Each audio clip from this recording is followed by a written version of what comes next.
All right, to wrap up this EQS trilogy, today we'll be answering one of the most fundamental questions for any potential buyer of the Mercedes-Benz EQS. And that is, which trim should you actually buy? Well, in this video, we'll be talking about every trim of the Mercedes EQS, specifically the sedan version, which I'll get a little bit into that. But by the end of this video, you'll know exactly what each trim offers, how they compare, and more importantly, which trim offers the best value for your money. I'm not going to tell you that these will increase in value or even hold their current value. The truth is, you bought them because you like them. They have value to you. That's what matters. I'll start at the top of the lineup with the most expensive trim. Then we'll work our way down to the more common trims, like the Mercedes EQS 450 Plus, which, to be honest, it might surprise you what I found. Hey, but first, if you're new to the channel, welcome. My name is John with Blackbird Productions, and I make videos like this every month, just talking about cars, anything that's on my mind that is related to cars. And I also create car reviews as well. You can view my latest car review in a card somewhere above here. I think it's like right here. And it's actually a Mercedes. So if you're into Mercedes and you like supercars, why not take a look at it after watching this video? So anyway, if you haven't already, consider subscribing, and also don't forget to leave a like on this video. It definitely helps me out, and it helps out people who are actually in the market for this specific car.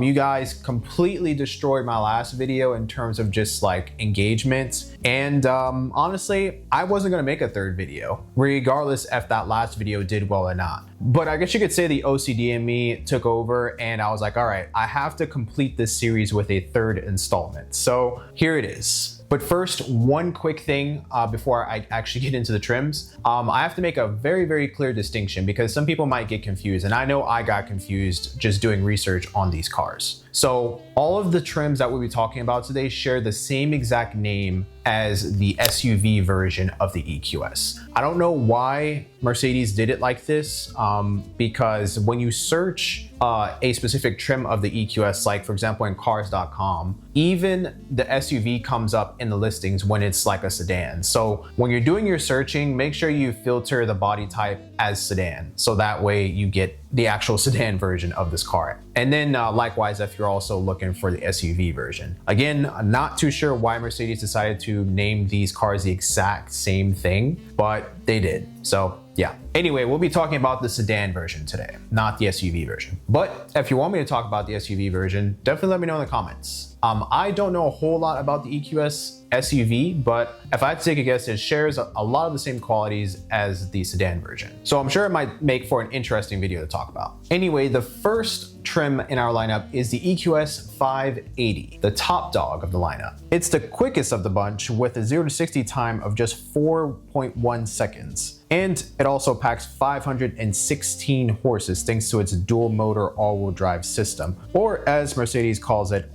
4MATIC.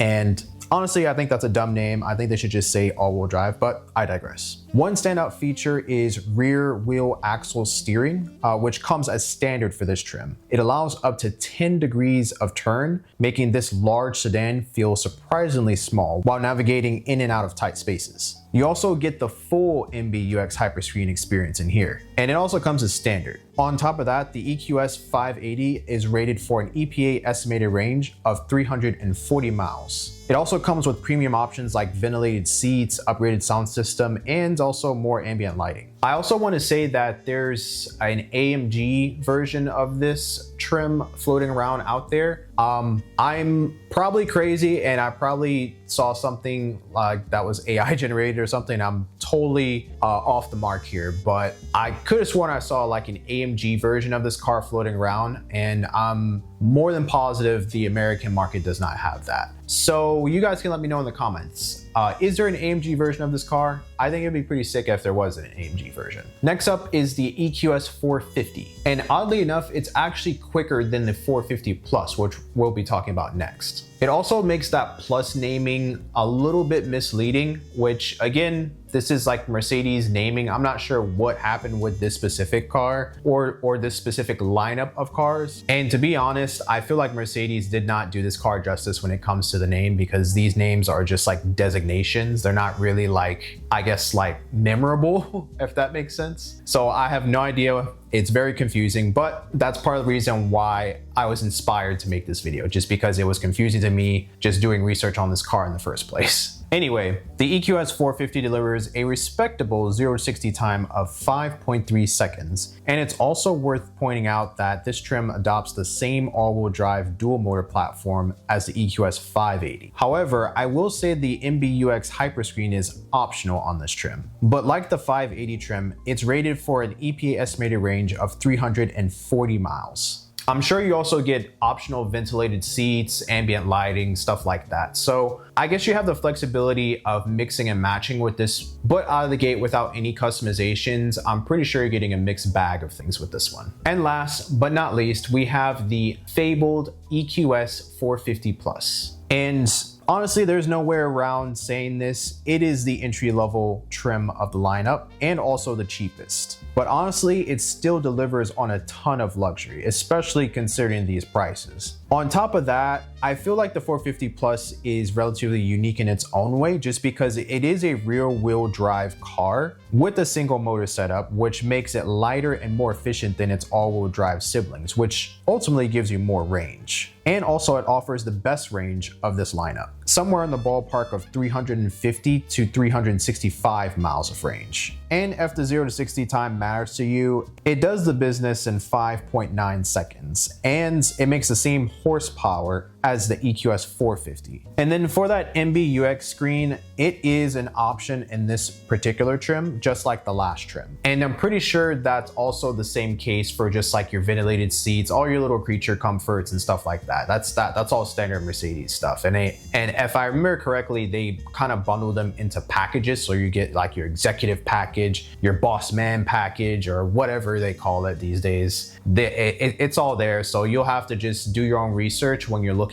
at particular listings for the 450 Plus, and then also ask for the window sticker, because it definitely will show everything on there. So that is all I have to say about the Mercedes EQS. If you enjoyed this video and you thought it was informative, let me know in the comment section. And also don't forget to leave a like on this video. Definitely helps me out. And like I said, it definitely helps out folks like you who are interested in buying this car. Because I can tell you the used market is pretty hot for this car right now. And I can definitely say that just because I'm looking at my analytics and I'm just seeing like how many people are interested in this car. I have not seen anyone so interested in a car since I bought my new Tesla Model 3 Performance last year. So truly insane. And I really want to review one, but I literally know no one that is in my circle that has this car. So if you are in the Dallas, Texas area and you wouldn't mind me just filming your car and maybe setting up a couple of dates to just film the car, film the inside, the outside, capture a couple rollers maybe, let me know just by sending me an email. You can view the email somewhere like down here. You could also go to my channel page. I think it's on my About page. You can check it out there as well. So definitely shoot me a line. I'd love to connect with you. So with that, this has been John with Blackbird Productions. Don't forget to like and subscribe, and I'll see you in the next video. Thank you so much for watching.